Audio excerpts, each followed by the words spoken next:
Hi வணக்கம் மக்களே. இது நான்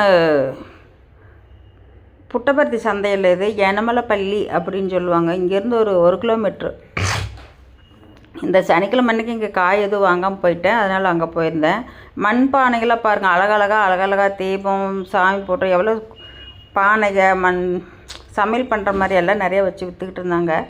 பார்த்தேன், ஆனால் வாங்கினா என்ன டக்குன்னு கீழே போட்டால் உடஞ்சிருது. அப்புறம் முதல்ல மாதிரி இப்போ தயாரிக்கிறதில்ல. அந்த சட்டியில் தான் ரொம்ப இதாக கிடச்சுன்னா அந்த மண் வாசனை வந்துக்கிட்டே இருக்குது.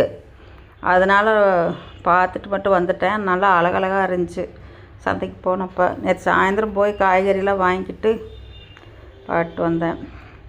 வேர்க்கடலை அந்த ஊர் வேறு ஊர். இப்போ ஃபோட்டோ இது வீடியோவில் பார்த்தீங்கனாலே தெரியும் பாருங்கள்.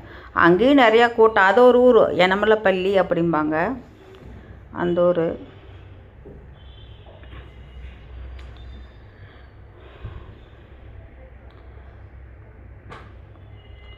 இந்த பக்கோடாவை பார்த்தா ஐயோ அப்பா, இந்த எண்ணெயும் பக்கோடாவும் பார்த்தா யாருமே சாப்பிடவே தோணாது. மற்றவங்க இந்த வாங்கி தான் கொண்டுட்டு போகிறாங்க.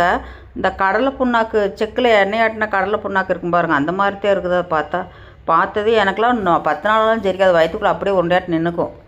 அந்தளவுக்கு அந்த ஆயிலோ இந்த பாமாயிலே ஏதோ அதில் சமைக்கிறாங்க. அதையும் 2 மக்கள் வாங்கி சாப்பிட்டுட்டு தான் போகிறாங்க. என்ன பண்ணுறது?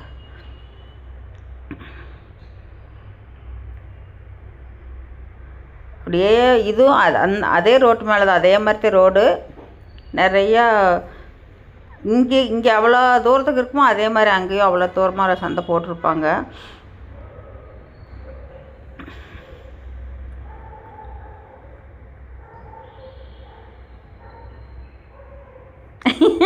ஒரு பொண்ணு வீடியோ எடுக்கிறேன்னு பார்த்துட்டு தலை கீழே குமிஞ்சிக்கிட்டே போய்கிட்டு இருக்குது.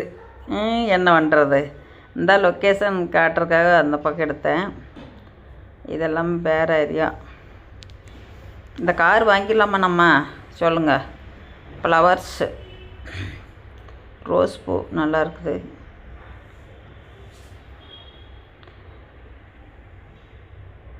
இந்த வண்டியில் இந்த ஃப்ரூட்ஸும் விற்கிறாங்க, இந்த இதுவும் விற்கிறாங்க. மளிகை சாமான் இருக்குது. நான் மெயின் எதுக்காக போனது தெரியுங்களா? பூசணிக்காய் வாங்குறதுக்காக போனேன். வேறு எதுவும் வாங்க வேண்டியதில்லை. பூசணிக்காய் வாங்கினா அந்த கைகால் இது சதைப்பிடிப்பு இருக்கிற அதெல்லாம் விட்டுரும். நீங்கள் அந்த என்னமோ மெக்னீசியம் சத்து அந்த பூசணிக்காயில் இருக்குது. வாரத்துக்கு ஒரு முறையாவது கண்டிப்பாக பொரியல் வச்சு சாப்பிடுங்க. இரும்பு சத்து எக்கச்சக்கமாக இருக்குது அதில். மெக்னீசியம் அந்த இதுவும் இருக்குது. நீங்கள் தாராளமாக வாங்கி சாப்பிட்லாம். கண்டிப்பாக நீங்கள் அதை வாரத்துக்கு ஒரு முறையாவது வாங்கி சாப்பிடுங்க. பொரியல் வச்சு 2 நாள் கண்டிப்பாக சாப்பிட்லாம். சும்மா சிம்பிள் இப்படின்னு அடுப்பில் போட்டேன், சீக்கிரம் வந்துடும். எப்படியே இறக்கி தாளித்து விட்டுட்டிங்கன்னா பொரியல் மாதிரி ஆயிரும். ரொம்ப அதுக்காக போனேன். ஆனால் அங்கே போய் நிறையா வாங்க வேண்டி வந்துட்டேன். பட்டாணி கிலோ 100 ரூபாய்ன்னு சொன்னாங்க. பச்சை பட்டாணி காய் 60 ரூபா கிலோ. இந்த சீசனில் குறைஞ்சிருக்குங்க.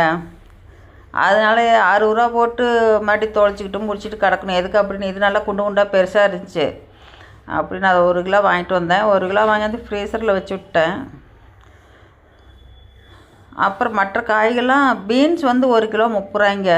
இந்த சீசனில் எல்லாமே குறைஞ்சிருங்க விலை. 30 ரூபாய்ங்கிறத 80 ரூபாய்க்கு 80 ரூபா 90 ரூபா 100 ரூபாய்க்கு விற்க. இன்றைக்கி 30 ரூபா. 1 கிலோ 30 ரூபாய்ங்கிட்ட அது 1 கிலோ வாங்கிட்டு வந்தேன். 2 வாரத்துக்கு கிடக்கட்டும் அப்படின்ட்டு. அப்புறம் தக்காளி கிலோ 10 ரூபா குறைஞ்சிருச்சு. போன சந்தை 30 ரூபா 40 ரூபாயாக இருந்துச்சு. இந்த டைம் குறைஞ்சிருச்சு. 10 ரூபா தான் 1 கிலோ. கீரை அரைக்கீரை இருந்துச்சு. அரைக்கீரை ஒரு கட்டு 3 கட்டு 20 ரூபா. 1 கட்டு எடுத்தால் 10 ரூபா, 3 கட்டு எடுத்தால் 20 ரூபா. சரி அப்படியே அது வருதுன்ட்டு அது ஒரு 3 கட்டு எடுத்து வச்சுட்டு அது கொண்டு வந்தாலும் சிலதெல்லாம் கழுவி இது பண்ணிட்டேன். சில இது இன்னும் அப்படியே இருக்குது. இது வாங்கிட்டு வந்தேன், புதினா தழை வாங்கிட்டு வந்தேன். சட்னி அரைச்சி ரொம்ப நாள் ஆயிடுச்சு. அதனால் சரி புதினா தலையில் சட்னி அரைக்குவோமே அப்படின்ட்டு. அதுவும் நல்ல சத்தானது தான். எனக்கு செய்யவும் சங்கட்டம், அதிகமாக சாப்பிடவும் மாட்டேன். அதுதான் பெரிய பிரச்சனை. அரிசி சாப்பாடுனா நல்லா சாப்பிட்டுக்குவேன். மற்ற இந்த சாப்பாடெலாம் இது பண்ணோம்னா எனக்கு கொஞ்சம் ஒரு மாதிரியாக சாப்பிட்றதுக்கே பிடிக்க மாட்டேங்குது. சாயந்தரம் ஆயிடுச்சுங்க. இருட்டாகிற நேரம் 4 மணிக்கு போனேன். 5:30க்கு வீட்டுக்கு வந்தேன். 6 மணிக்கு வீட்டுக்கு வந்தேன். 2 மணி நேரம் அந்த சந்தையெல்லாம் ஃபுல்லாக சுற்றி நடந்து பார்த்துட்டு, ஸ்கூல் பிள்ளைங்க யூனிஃபார்ம் போட்டு போகுது பார்த்தீங்களா, அதே கலர் தான் எங்கள் சின்ன பிள்ளைக்கு சிறுசில் படிக்கிறப்ப அதே கலர் யூனிஃபார்ம் தான் போட்டிருந்தாங்க. அதுகளை பார்த்ததே எங்கள் சின்ன பொண்ணு சின்ன வயசில் இருந்த ஞாபகம். அதான் சூரிய பகவான் இருக்கார் பாருங்கள்.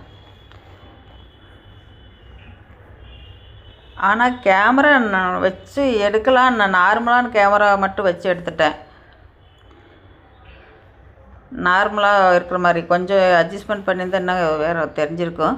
இன்னொரு விஷயம், இதில் ஸ்டோரேஜ் வந்து அதிகமாக ஆயிடுச்சுன்னா கலர் மாறி போயிடுதுங்க. இவர் என்னமோ தக்காளியே எடுத்து கொட்டிக்கிட்டு உட்காந்துருக்காரு.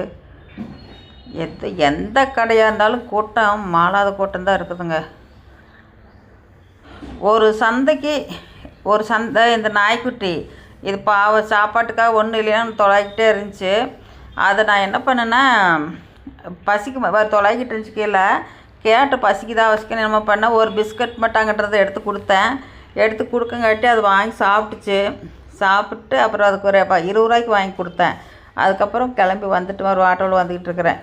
எல்லாம் வாங்கி கொடுத்து போட்டு அந்த நாய்க்குட்டிக்கு வாங்கி கொடுத்ததுனால கொஞ்சம் சந்தோஷமாக இருந்துச்சு.